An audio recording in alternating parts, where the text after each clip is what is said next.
Some of what we saw come crashing down were the remnants of missiles hit by Israeli interceptors. They have a high success rate, but they don't strike everything incoming. Here, seconds after 2 interceptors were fired from close to military headquarters, an Iranian missile came in.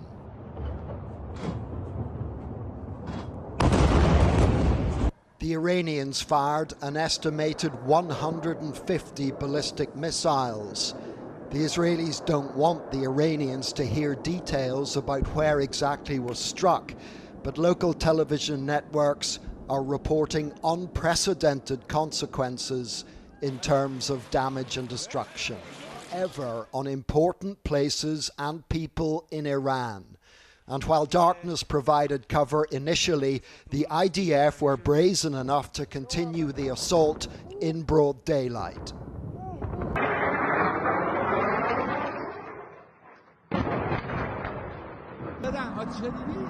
Israel has wargamed this for years, but now, out of the blue, what they're calling Operation Rising Lion has been unleashed for real and in a big way.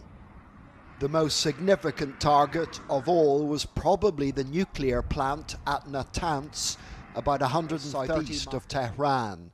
It's where most of Iran's centrifuges have been set up to enrich uranium, perhaps up to weapons grade. For the Israelis, Natanz is the heart of the matter. And if not stopped, Iran could produce a nuclear weapon in a very short time. It could be a year, it could be within a few months, less than a year. This is a clear and present danger to Israel's very survival. As well as nuclear sites, they went after key personnel, killing at least 6 nuclear scientists and some of the military's top brass, including the commander of the Republican Guard, General Hussein Salami, and General Mohammad Bagheri, the chief of staff of Iran's armed forces. The Iranian president, Masoud Pezeshkian, has described the attack as criminal. The Islamic Republic of Iran's legitimate and powerful response will make the enemy regret its stupid act, he said. The IDF have released this footage of drone strikes on missile transporters and launchers. Remarkably, it appears the drones were dispatched locally by Mossad agents actually on the ground in Iran. For their part, the Americans say they were not involved in any of this, although President Trump has already warned Iran there may be more to come. On social media, he said, "They are all dead now, and it will only get worse, with the next already planned attacks being even more brutal. Iran must make a deal before there's nothing left."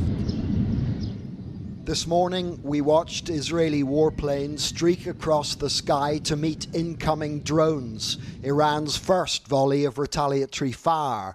This evening, they unleashed their second and third volleys, and some of this country's worst fears have been realized. Tonight, Israel and Iran are at war. John Irvine, News at 10. Red lines have been crossed. And the damage is still being assessed tonight in Israel.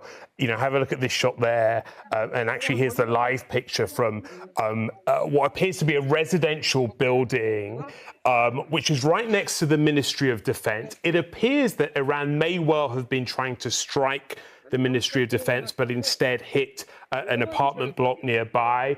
This means that perhaps red lines in Israel's mind have been crossed, a built-up area, perhaps an attempt to strike government infrastructure as well. And, you know, there are 2 clear objectives for Israel. The first was clear. Intercepted 97%, which means something like 5 they tried to hit got through. A blinding flash as waves of explosions blast Iran's capital overnight.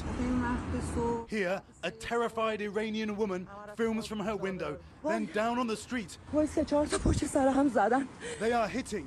They hit 3 or 4 still burning. The attacks hitting residential areas, killing Iran's 3 most senior military leaders and targeting its nuclear program. Here, thick black smoke rises above the Natanz nuclear facility. This video, Israel says, shows their military simultaneously taking out Iranian defenses. More than 10 locations outside the capital were hit, Iran's state media said, and multiple sites in Tehran itself. The Secretary of State releasing a short statement calling the action unilateral, writing, "We are not Iran launching a counterattack. Passengers at Tel Aviv airport stranded. Hospitals preparing underground facilities, while ordinary Israelis stock up on essentials, fearing what might come next." Still, many saying they support the action. We had no choice. I really feel like this was a last-minute decision because we had no choice. And this morning, President Trump posting that he told Iran to make a deal, but they, quote, couldn't get it done. The president writing, certain Iranian hardliners spoke bravely, but they didn't know what was about to happen.